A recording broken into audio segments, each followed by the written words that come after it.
Hi, my name is Mallory Ames. I'm from Philo 4-H Friends 4-H group, and I'm going to be showing you the behind the scenes footage of what happens when you're making your cooking projects. So the first thing you need to do is prepare all your ingredients. Measure them out, make sure they all look good, make sure you have all the ingredients before you actually start. So I'm going to add my wet ingredients into the bowl first, which is 1 cup of brown sugar, 1 cup of regular sugar, 1 egg, and a teaspoon of vanilla. So a big thing when you're going to the fair is to make sure that you don't get your hands in the food because that's gross.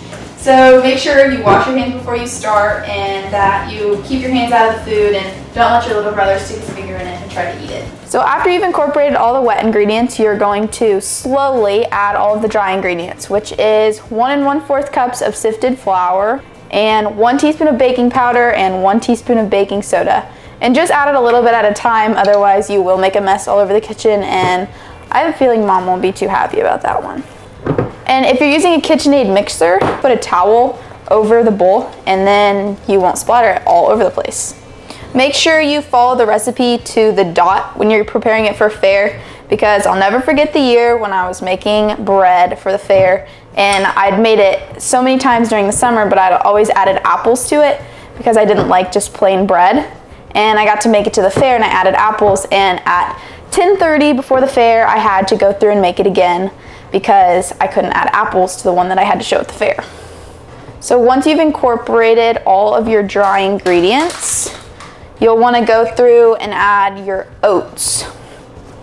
Also, when you're preparing for the fair, try to use cooking utensils that might have a story behind them. I always used the blending fork that was my great-grandma's and explained how cooking kind of traveled through our whole entire family.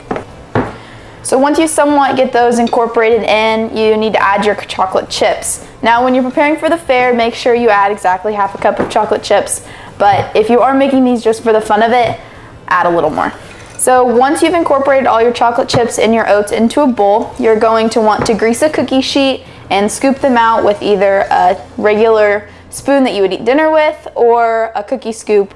You're gonna bake them at 350 degrees for about 10 to 12 minutes and then take them out when they're lightly brown. So once you've made your cookies and you've cooked them and they've cooled, you need to place 3 cookies that are semi-similar on a plate, and they need to be put in a large Ziploc baggie. You need to include the recipe that comes from the book. Normally people type them up really nice, use pretty fonts, that kind of stuff. Kind of makes it more interesting for the judge compared to seeing the same thing over and over and over again. And also you have to include a menu. Make sure when you are writing your menu that you include a drink, a main dish, a side, anything that you would normally eat in a meal that you would want the judge to eat with your cookies or whatever you choose to make. Good luck. I'll see you at the fair.